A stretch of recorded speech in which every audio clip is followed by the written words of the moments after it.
Bienvenida, eh, Eliana.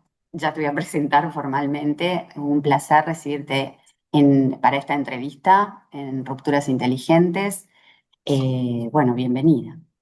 Gracias, Ana Laura. Un placer, como siempre, compartir un espacio con vos, porque siempre es muy enriquecedor. Bueno, te voy a presentar. eh, Eliana es contadora, es Eliana Perviu, fundadora de Filce y educadora financiera. Entonces, voy a hacerte la primera pregunta, que es la que de alguna manera nos introduce en el objetivo de esta entrevista. ¿En qué consiste la educación financiera? A ver, la educación financiera es, vamos a ser simples, sin mucho tecnicismo, aprender a manejar tu dinero en forma inteligente y a tener de esta forma el control y que no sea al revés, que uno anda corriendo detrás del dinero, ¿no? Entonces, ¿qué Ujú. incluye?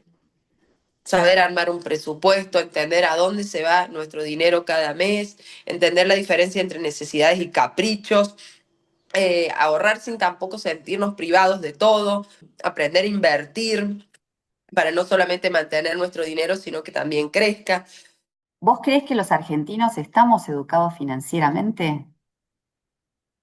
Ay, ¿qué pregunta esa? Porque a ver, si nosotros comparamos un argentino o quizás una persona de cualquier otro país, tengo la experiencia por haber vivido un par de años en México y demás, tenemos mucho más conocimiento quizás de algunas cosas que en otros países, por ejemplo, la inflación Ujú. eh, es una de ellas, pero no por eso gestionamos mejor en muchos casos. Y a ver, porque creo que también la gestión de las finanzas personales, hay muchas cuestiones que son emocionales, no de desconocimiento. Entonces, a ver, yo sé, no sé lo que significa ahorrar, pero quizás no lo puedo lograr porque también me atraviesan un montón de circunstancias que son emocionales. Entonces creo que los argentinos tenemos mucha educación financiera, pero nos falta mejorar la práctica. Ok. Recién pensaba a qué uno puede atribuir esa falencia y por ahí me preguntaba también, ¿cuándo crees vos que uno podría llegar a empezar esta educación financiera? Si uno tuviese que analizar en los planes de estudio, ¿no? ¿Dónde podría empezar la educación financiera de las Lo más personas? pequeño posible. Una gran habilidad para gestionar las finanzas personales es poder tener la capacidad de postergar una recompensa inmediata por una recompensa mayor posteriormente. Y creo que es un gran desafío en los tiempos que corren, donde todos queremos la inmediatez, ¿no? Entonces creo que generar esto en los niños, dicen que entre los 7 y los 12 años se generan muchos conceptos relacionados con la gestión de nuestro dinero, de nuestras finanzas. Entonces, creo que lo más pequeño posible podemos ir incorporando ciertos conceptos, ciertas habilidades, ciertos hábitos que después nos van a ser muy útiles en nuestra vida adulta, 7-12 vendría a ser durante el primario, ¿no? La educación. durante el primario, durante la educación primaria, exactamente. Eh, en función de tu experiencia, ¿no? Profesional, ¿quién es más reacio en las parejas a acercarse a la educación financiera? Las mujeres. Sí, las mujeres, porque, a ver, primero y principal, hablando de generaciones ya adultos, mayores de 18 años, digamos, al hombre desde la casa y desde toda la sociedad lo socializa, o se socializa para que manejar el dinero es algo que va a tener que hacer y lo tiene que hacer bien. En cambio, las mujeres no. A la mayoría de las mujeres no nos socializan con esa perspectiva, ¿no? Nuestro foco está más puesto en las tareas de cuidado, en el hogar y demás, y a pesar de que ya tenemos generaciones donde hay muchas mujeres profesionales, todavía falta eso. Y después, en el momento de que se forman las parejas, también hay una imposibilidad por parte de las mujeres de plantear ciertas, no sé si decir reglas de juego, porque no sé si aplica, pero de plantear ciertas normas de convivencia, digámoslo, ¿no? De hablar del tema. Creo que también esta cuestión de que todavía hablar de dinero es tabú, Ujú, no favorece a generar relaciones que sean saludables desde este lugar, ¿no? Desde esta perspectiva de las finanzas. Entonces, nos cuesta por ahí negociar estas cosas en la pareja. mm. Y preferimos delegar. Y preferimos delegar totalmente. ¿Por qué? Porque vos que entendés de eso, o yo de eso no entiendo. Entonces hay también ahí una postura en las mujeres donde dice, bueno, ay, vos ocupate de eso, vos que entendés más. Y creo que yo en algún momento siempre digo esto de elegir los difíciles, ¿no? Porque bueno, es difícil dedicar un tiempo a entender de finanzas, dedicar un tiempo a ver cómo funcionan, no sé, las tasas del banco, cómo voy a ordenarme, en qué voy a elegir invertir, en qué voy a elegir hacer un fondo para mi retiro y demás. Sí, demanda energía, demanda tiempo, pero después más difícil es lidiar con no tener la capacidad de responder por vos misma, no tener el poder de decisión, no llegar a un momento de jubilarte y no contar con un ingreso básico para cubrir necesidades. Entonces, es elegir los difíciles, ¿no? Si es difícil eh, ponerme a capacitarme, concentrarme, darle mi energía, eso sí es difícil, pero bueno, después más difícil es que ese control lo tenga otro y yo tenga que penar para poder cubrir mis necesidades, y que en muchos casos son necesidades básicas que no están cubiertas. Interesante el concepto de los difíciles, porque por ahí yo lo uno con la cuestión de la dependencia, ¿no? Si cada uno independientemente maneja herramientas, digamos que no depende del otro a la hora de tener que tomar una decisión. Ya que esto no quiere decir no consensuar si uno necesariamente quiere hacer una inversión de la familia, ¿no? Pero esto también es como difícil de hablar, porque por ahí uno de los dos toma una decisión y le informa al otro. No hay esta conversación previa en donde, como uno sabe y el otro no, ¿para qué voy a conversar? Decido. Claro, no, además, imagínate que qué mejor que construir entre dos que tienen conocimientos, que pueden poner sobre la mesa distintas posturas y que quizás pueden encontrar una opción muy superior a que si todo queda en una sola persona. También, porque no es de esto de decir, bueno, sí, que cada uno tenga rancho aparte y no va a haber nada en común, por decirlo de alguna forma. No, es también tener muchísimas más aptitudes para construir algo en común. Sí, Y, y- y- sí. sí, No, no, que no quería dejar de lado o dejar pasar esto que decía recién de cómo nos socializan distinto a las mujeres de los hombres. Yo te hago una consulta. Vos imaginate, mujeres adolescentes, ¿no? Esta situación, mujeres adolescentes, ¿cuánto tiempo pasan las mujeres adolescentes hablando de amor? Amor, desamor, el que me gusta, el que me deja de gustar. Si un 30-40% de ese tiempo se hablara de cuestiones relacionadas al dinero, emprender, a negocios y demás, qué distinta sería, ¿no? La cosa después, la sí, base. sí. Y Y de grandes también, nos juntamos y cuánto tiempo pasamos hablando de esta, de la otro, del fulano, del mengano, etc. También no es una conversación que se baraje en las mesas, el tema del dinero. claro, es como que se va Las mesas de arrastrando mujeres. esta cuestión, ¿no? Me pareció muy interesante lo que planteaste respecto de si los dos estamos preparados, podemos mejorar incluso el análisis respecto de nuestros ahorros. Ahora, por ahí también habría que preguntarse si esto no tiene que ver con también una forma de, a veces cuando uno delega, es como que la responsabilidad recae en el otro, ¿no? De la decisión. Y si después hay una decisión equivocada, como yo no la tomé, no es responsabilidad No me mía. hago cargo. Sí, también creo que también es una invitación a los hombres a buscar plantear eso también, ¿no? Abrir esa posibilidad. Claro. Porque yo no creo que, yo cuando hablamos de estos temas, a ver, yo no creo que sea, bueno, los hombres que no quieren que las mujeres sepan.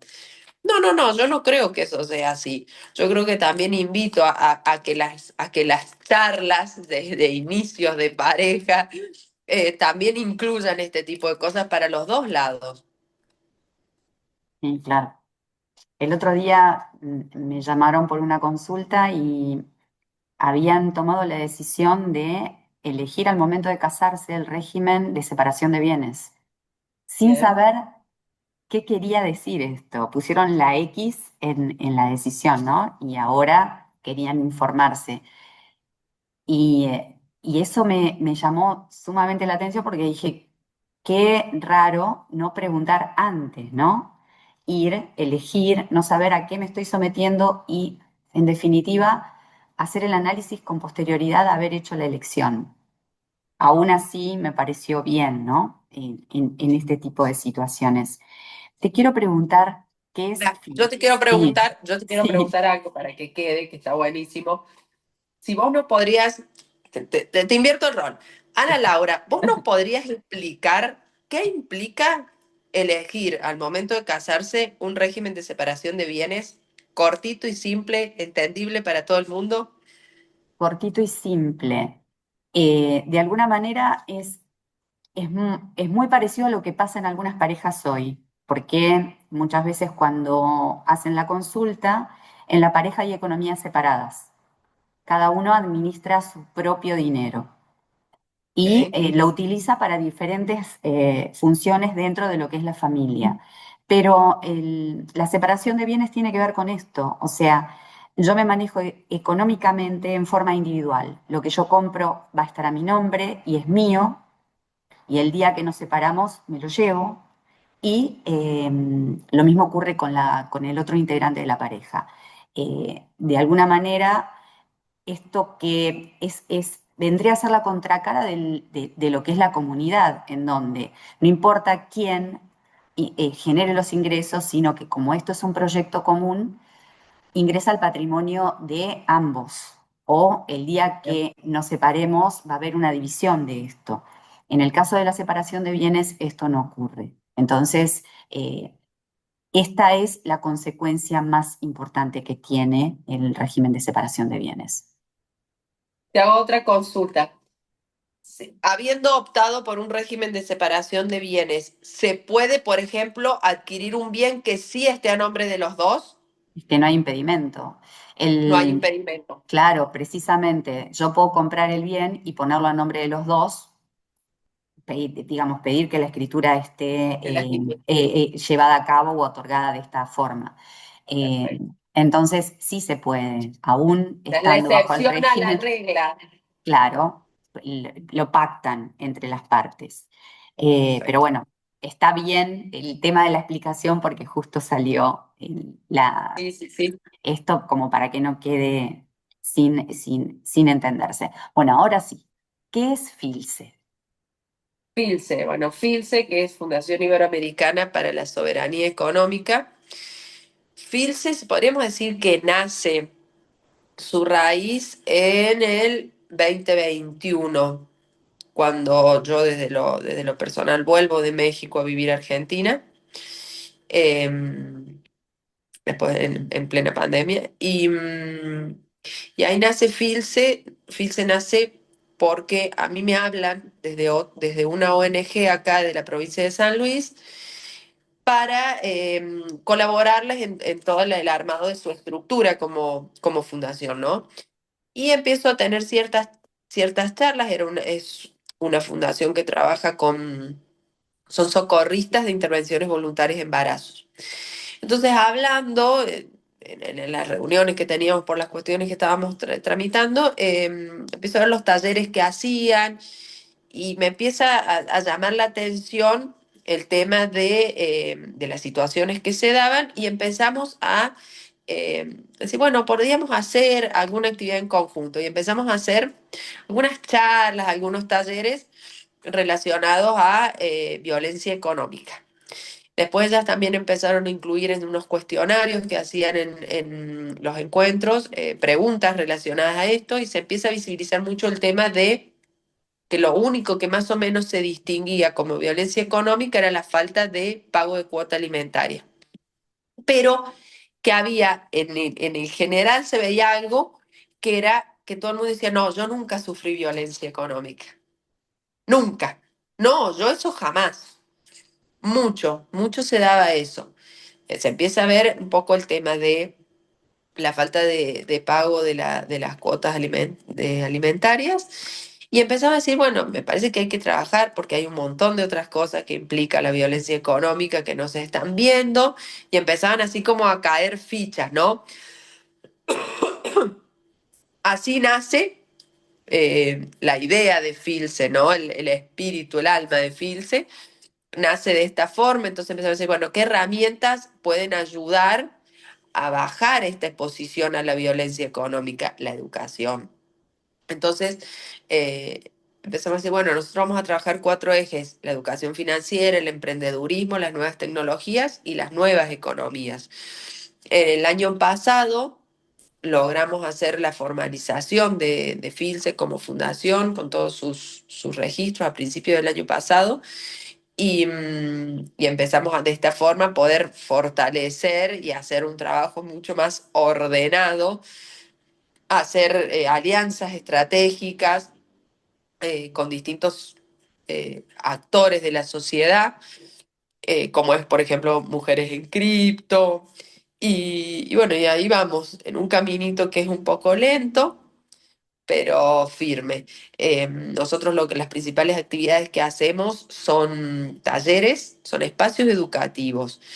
Trabajamos con una comisión de mujeres líderes en negocio, empezamos trabajando con esta área, por decirlo de alguna forma, damos talleres en escuelas y tenemos ahí varios proyectos en el horno, pero bueno, somos una fundación muy chica, somos una fundación que elegimos en honor a los principios por los que nos fundamos, ser soberanos, lo cual nos implica que no trabajar con gobiernos ni con partidos políticos.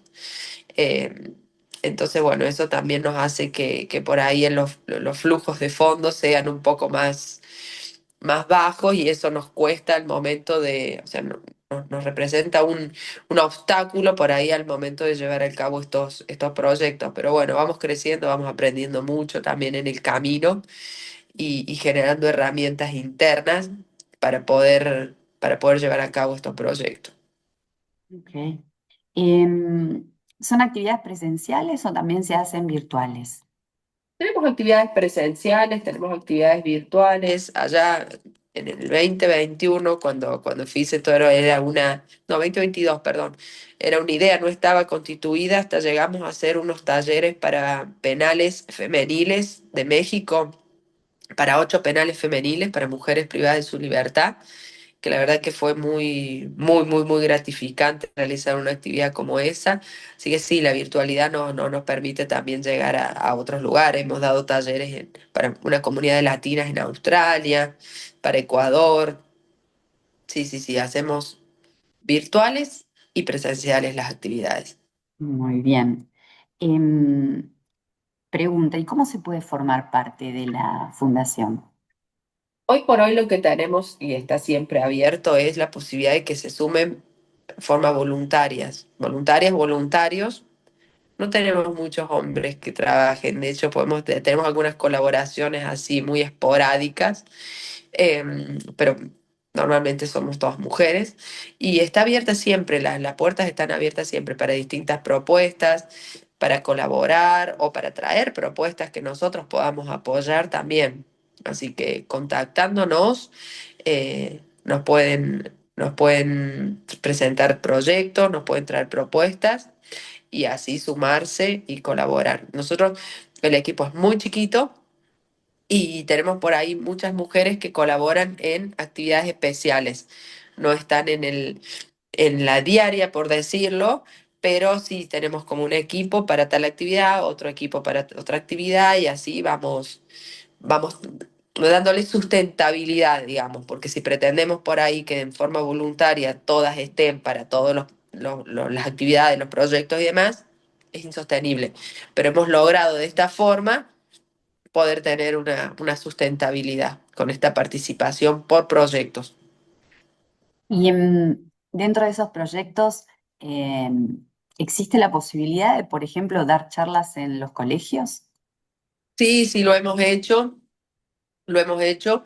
El año pasado tuvimos como más fuertes ese tipo de actividades. Este año ha sido un poco más tranqui. Hemos estado por ahí focalizados en otras actividades, pero sí, sí existe. O sea, y de hecho, invitación.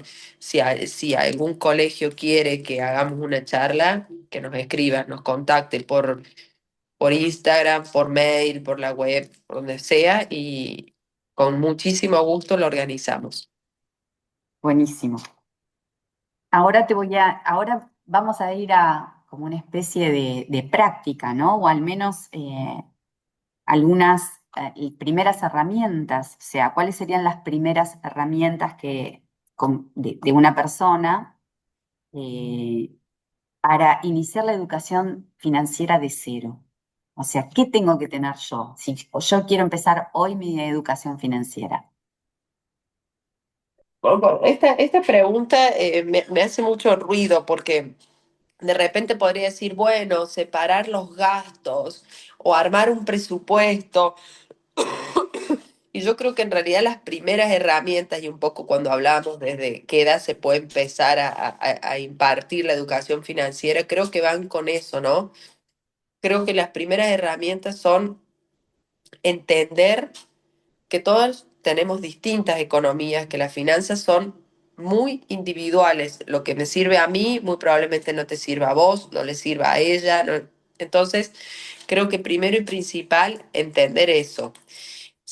No querer compararnos ni ser otro, no querer aparentar para otro. Entonces, tomar decisiones financieras por aparentar, por complacer a otro, muchas veces genera una disociación entre lo que realmente puedo, lo que quiero, lo que puedo, y ahí se empiezan a generar muchos problemas también. Y eso creo que es algo que y lo menciono porque creo que es algo que lo hemos vivido y me hago muy parte de esto. Todos cuando empezamos a manejar nuestras finanzas, cuando tenemos ese primer dinero que es nuestro y que podemos decidir qué vamos a hacer con eso, y creo que muchas veces esas primeras decisiones están muy ligadas a las carencias que hemos tenido. Al que yo nunca tuve esto, entonces me quiero comprar todo. Y por ahí eso nos nubla la inteligencia al momento de decidir. Después van a entrar todas las herramientas técnicas, tener un registro de nuestros gastos, de nuestros ingresos y ver cómo es esa unión ahí, cómo es esa interacción entre nuestros ingresos y nuestros gastos. El presupuesto siempre va a ser una gran herramienta en lo operativo de gestionar nuestra finanza. ¿Por qué? Porque nos da un norte. Incorporar el ahorro como un hábito también, pero fijar metas, porque también fijar metas es una motivación para ahorrar. Entonces, y entender esto, que si nosotros nuestro dinero lo dejamos guardado en un chanchito, en los contextos actuales, pierde, siempre va a perder. Entonces, también tener noción de eso nos va a llevar a tomar mejores decisiones financieras. Creo que ese sería como un ABC para poder empezar a gestionar. Obviamente que en función de cada persona tendremos que ver o tendrán que ver dónde necesita más refuerzo, ¿no? Dónde necesita poner más atención para esto. Ujú. ¿Cuánto tiempo pasa en esto que ustedes realizan de educar financieramente entre que una persona empieza la educación y hace su primera inversión? Y es muy relativo porque no todo el mundo parte de la misma base. A ver, no es lo mismo alguien que viene con una base de deudas, por ejemplo, de mucha deuda, de Ujú, una mala gestión de deuda, que por lo general lo más común en mala gestión de deuda es la tarjeta de crédito, problemas con la tarjeta de crédito, a alguien que más o menos viene ordenado, o sea, los tiempos pueden ser muy distintos, o alguien que está empezando su vida laboral y de entrada arranca con este concepto de, a ver, el 20% de mis ingresos van a ir a ahorro y de ese ahorro voy a hacer una inversión. Porque hoy en día ahorrar, solamente ahorrar, es perder también. O sea, por lo menos necesito buscar algún instrumento de inversión que al menos me permita no perder el valor del dinero. Por lo ujú. menos que me permita cubrirlo. Entonces, podemos decir que en ese sentido, utilizar una primera herramienta de inversión puede ser casi inmediato en algunos casos. Porque, a ver, un fondo común de inversión de repente se puede usar muy fácilmente para no perder el valor del dinero, o un plazo fijo, que también es una forma de inversión, o una cuenta money market, que son las de la fintech, también. Entonces es muy relativo a eso. Cuando hablamos de finanzas personales, creo que tratar de dar una receta que le sirva a todo el mundo o asegurar que algo le va a servir a todo el mundo es un error. No para todos son los mismos tiempos, la misma disponibilidad emocional para gestionar también, ¿no? El- Ahí me quedé con lo que planteabas del tema de el uso de la tarjeta de crédito y el endeudamiento de alguna forma. Yo Ujú. me acuerdo, alguna vez he ido con uno de mis hijos al cajero automático eh, y mi hijo me decía, bueno, pedile plata al cajero. Le digo, lo que pasa es que para que el cajero te dé plata, vos tenés que depositar la plata, ¿no? Como para que entienda que no es que el cajero te da plata a demanda. Eh, y bueno, la tarjeta de crédito es como una ilusión de tener por ahí un patrimonio superior al que Sí. realmente uno tiene y, y, y cómo tampoco se enseña a utilizar la tarjeta de crédito, para qué situaciones puede ser buena y para qué situaciones no. Y bueno, a ver, yo he escuchado de todo por ahí me digo, wow, a ver, la tarjeta de crédito te la da una entidad financiera, te la da un banco, que el banco que quiere, que vos la uses, por supuesto, y que al banco le conviene que vos la mal uses. Porque el banco, entre un cliente que paga la tarjeta al día y uno que no la paga al día, que paga el mínimo y va generando una bola de intereses, le va a convenir ese. Con ese va a ser mejor negocio, ¿no? Porque el banco está para hacer negocio, porque también estos malditos bancos, te escucho por ahí que dan, porque ese instrumento del demonio. No, no, a ver, la tarjeta es una herramienta, la gestión de la misma va a hacer la diferencia. Yo he visto gente armar negocios financiándose con una tarjeta de crédito, o sea, armar un comercio financiándose con una tarjeta de crédito. Y también he visto gente con una tarjeta de crédito dándose una vida que no coincide con sus ingresos. ¿Por qué? Porque esto que vos decís, es como que el cerebro disocia. Tengo la tarjeta y puedo gastar todo lo que la tarjeta me deje, no todo lo que me permita mi economía real, que son mis ingresos y los estándares a los cuales puedo acceder. Entonces creo que ahí, eh, con una buena gestión financiera, una tarjeta de crédito puede ser una gran herramienta, incluso hasta para generar un negocio, para hacer un emprendimiento. Ahora, con una mala gestión financiera puede ser la muerte, porque hemos visto casos ahora, no sé, de repente hay gente que debía 3 millones a pasar a deber en meses más del doble. Bueno, las tasas estaban súper altas, entonces gente pagando el mínimo, pagando el mínimo, pagando el mínimo mes tras mes, imposible. Y mucha gente que también dice, necesito que me la saquen, necesito no tenerla, porque si la tengo en la tarjeta de crédito me queman. Y es esto que el cerebro se disocia. Creo que esa es Eh, una una gran, una gran cosa sobre la que hay que trabajar mucho. Sí, también hemos visto, Ana Laura, y no podemos desconocerlo, que en muchos casos también la tarjeta de crédito dejó de ser un instrumento para financiar gustos y está siendo un instrumento para financiar alimentos, donde de repente la gente compra en 3 cuotas algo que va a consumir en una semana. Entonces también ahí hay una distorsión de temporalidades que es muy compleja. Viste que ahora estaba el Black Friday, el Cyber Monday y demás, y también todas esas son acciones que genera el comercio, que está espectacular, porque también el comercio está necesitando impulso, pero bueno, nosotros como consumidores y gestores de nuestras propias finanzas, tenemos que entender qué es lo que nos podemos permitir y qué es lo que no nos podemos permitir, porque nos va a traer más dolores de cabeza que beneficios. Mm. Mientras vos hablabas, yo pensaba que también hay otra circunstancia y te quería preguntar, en esto de educar financieramente, por ejemplo, si yo tengo que sacar un crédito, ¿no? Sea un crédito bancario o un crédito incluso para adquirir a través de una hipoteca UVA una propiedad. Sí, Escucho mucho que hay gente que inició el crédito en el 2022, sacó 3 millones de pesos, el equivalente a los UVA, y hoy debe 125.000 dólares, ¿no? sí, Y sí, sí, ya, y sí, ya casos lleva, horribles. claro, y en ese tipo de cuestiones, ¿la educación financiera nos permite prever esto para ver Sí, si... sí. Sí, obvio que sí, porque son las condiciones en las cuales nos endeudamos, ¿no? O sea, no es lo mismo que no me endeude en una tasa que va a ser variable en un país como Argentina. Por eso después viste que a los UVA también les pusieron esta cláusula que no pueden aumentar en porcentaje, o sea que ajusta un índice que va relacionado al aumento de los salarios. Por supuesto.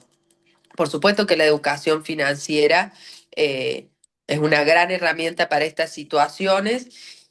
Y ahora también linkeando un poco con el principio de nuestra charla, pensaba en esto que me decís, bueno, cuando alguien va a obtener un crédito y demás, y también cuando hablamos de las mujeres, de entender y de tener el propio control de las finanzas, pasa mucho, hemos visto mucho este año particularmente, el tema de por ahí necesitar un crédito, tener buenas oportunidades de crédito y no poder acceder porque no hay una construcción de un historial crediticio. Y esto se ve mucho y lo vi ahora mucho también con esto que te comentabas al principio de esta gestión de un premio de empresarias por la provincia de San Luis, donde había muchas mujeres que no figuran en sus negocios, trabajan en los negocios y no figuran ni como socias de una sociedad, ni figuran a título personal, entonces de repente que son personas que no tienen acceso al crédito. ¿Por qué? Porque no tienen un historial crediticio. O pasa también en los casos donde las mujeres son adherentes de la tarjeta de crédito del esposo, o viceversa, ¿no? Porque también conozco casos que son al revés. Entonces, también esto, qué importante tener la construcción de un historial crediticio. ¿Por qué? Porque me va a permitir también acceder a mejores propuestas de crédito. A mí me llamó mucho la atención, por ejemplo, en México, en la ciudad donde yo vivía, en Oaxaca, la cantidad de casas de empeño o prestamistas informales que había. De hecho, muy gracioso, tenía una vecina enfrente y un día vendían café y voy y entro en la casa y era una cantidad de cosas que no entendía. O sea, 5 televisores puestos por un lado. Claro, era prestamista. Entonces le prestaba a la gente y cuando la gente no le pagaba, le tenía que dar las cosas. ¿Qué pasa? Cuando vos, no, vos tenés esa informalidad, vas a acceder a un crédito con cláusulas leoninas, o sea, tasas de interés muy altas, te quitan las cosas, etcétera, etcétera. Si yo tengo construido una historial crediticio, voy a poder acceder a mejores oportunidades. Incluso empresarialmente lo vemos. No son las mismas las condiciones que va a haber para que tome un crédito un monotributista que un responsable inscrito que una persona jurídica. A medida que la estructura es más grande, las condiciones son mucho mejores. Entonces creo que hay mucho para aprender sobre el crédito, incluso en el ámbito empresarial, en el pequeño emprendedor, donde pasa años y años siendo pequeño y muchas veces tienen muy buenos productos, muy buen capital de trabajo, pero no hay financiamiento que les permita dar el salto. Claro. Bueno, yo la verdad es que me encanta todo lo que estamos hablando, me parece muy enriquecedor, me parece que se abordaron un montón de temas, seguramente vamos a tener otro encuentro en el que van a surgir nuevos temas. Si la gente te quiere contactar, ¿cómo lo hace? Si me quieren contactar, Eliana Perbieu en mi Instagram o en LinkedIn me pueden contactar. Si quieren contactar con Filce, Filce tiene su perfil en Instagram también, tiene su página web, Fundación Filce. También en LinkedIn tiene un perfil. Nos pueden contactar ahí, así que con gusto estamos a disposición. Un Bueno, placer, la verdad, que poder compartir este espacio. Me parece que hay mucho para hablar, te invito. Hay mucho para hablar sobre este tema del régimen de división de bienes. Me parece que es súper interesante bajar información sobre eso. Eh, de alguna manera lo que buscamos es divulgar el derecho, las leyes, las distintas posibilidades que se dan y por esto era interesante tener esta charla sobre educación financiera porque es un primer paso a acercarnos a un lugar que parece desconocido, pero que creo que una vez que uno empieza, seguramente se van a ir dando pequeños pasos que te van a llevar hacia el objetivo, ¿no? De poder sí, esto algo tan simple como lo que vos decís de tener un historial crediticio, por ejemplo, a veces en las parejas cuando se separan, la persona que tiene mayor desarrollo profesional se lleva las tarjetas y la otra persona que no tiene desarrollo difícilmente pueda acceder a una cuenta bancaria con estas posibilidades, ¿no? Entonces, me parece que tenemos que ir hacia un lugar en donde las posibilidades sean reales para ambos y esto de alguna manera se trabaje de forma conjunta, porque es bueno que en la pareja el desarrollo sea parejo. sí, tal cual. Sí, tal cual. ¿No? Además creo que genera un ámbito de seguridad donde es mucho más enriquecedor permanecer, ¿no? Y también que si no vamos a permanecer en ese ámbito, sea también mucho más saludable la ruptura Claro, totalmente, para todos, totalmente, porque también eso va a repercutir en los hijos, ¿no? claro, Directamente. directamente. Bueno, Eliana, te súper agradezco. Me parece muy importante toda la información que compartiste. Calculo que vas a tener muchos comentarios y te van a contactar. Me parece maravilloso esto de que den charlas en los colegios, porque de alguna manera es ir creando conciencia financiera, que es tan importante. Y, y bueno, muchas gracias, la verdad. Gracias a vos, muchísimas gracias a vos por el espacio, siempre es un placer compartir con vos. Te quiero comentar algo acá entre paréntesis, esto que me decías de los colegios. Ahora lo que tenemos ganas de hacer es hacer como unos laboratorios emprendedores. Eso sería presencial acá en San Luis, en un contexto donde San Luis es una provincia que el 60-70% de la gente depende del Estado, son empleados públicos, lo cual te baja un techo de ingresos, te baja un techo de la actividad y demás. Y sí, a mí me quedó muy grabado en nuestra charla anterior cuando vos hablabas de esto, decir, bueno, a ver, ¿cómo yo como mujer voy a ser emprendedora si el ejemplo que yo tengo es el de una madre ama de casa? ¿Cómo voy a poder tener recursos para sortear todos los avatares que hay que sortear en la vida emprendedora, ¿no? Y esta diferencia entre lo que es emprender de oportunidad y emprender de necesidad, donde para mí las emprendedoras de necesidad les cuesta mucho salir de ese lugar de subsistencia. Yo hace muchos años, en el 2015, con una amiga, organizábamos ferias de emprendedores. Y llegamos a tener ferias de 60 emprendedoras para San Luis, un montón.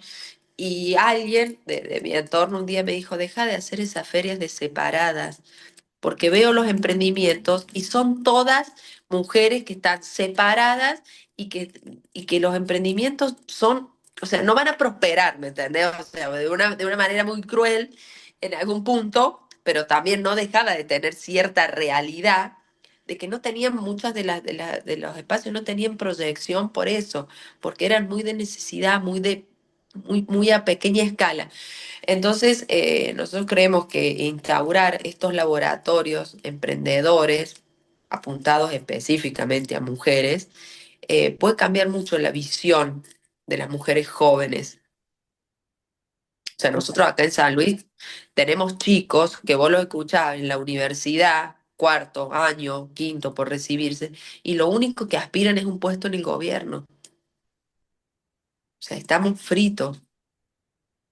Es excelente lo de los laboratorios para los emprendedores. Me parece Claro, una y ahora, idea.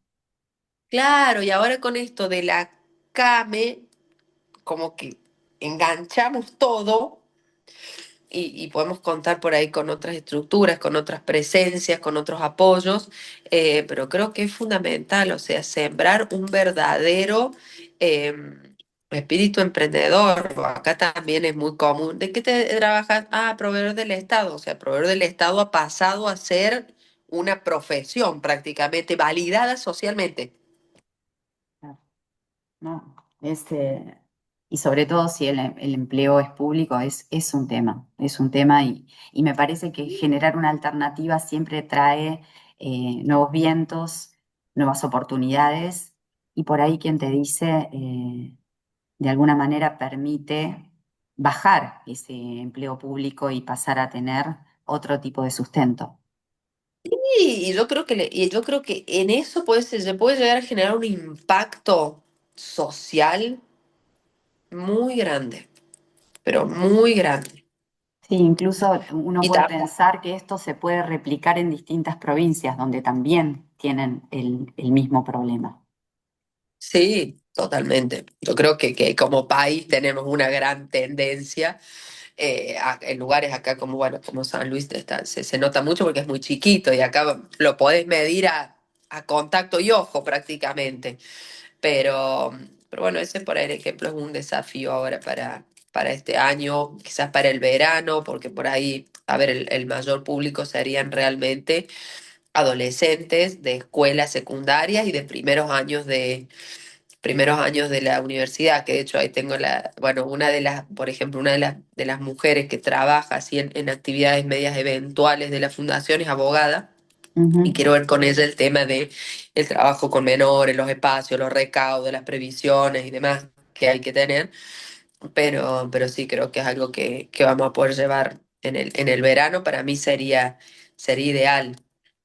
Bueno, O sea, felicitaciones por ese nuevo emprendimiento. Me bueno, parece vamos a ver ahí cómo nos resulta. Por ahí te invito a alguna charla porque tenemos el espacio para poder proyectar cosas virtuales también, así que no, muy bueno, muy bueno. Bueno, Eliana, mil gracias por bueno, todo. un placer estar siempre en espacios con vos y bueno, ojalá que algún día nos podamos conocer en persona.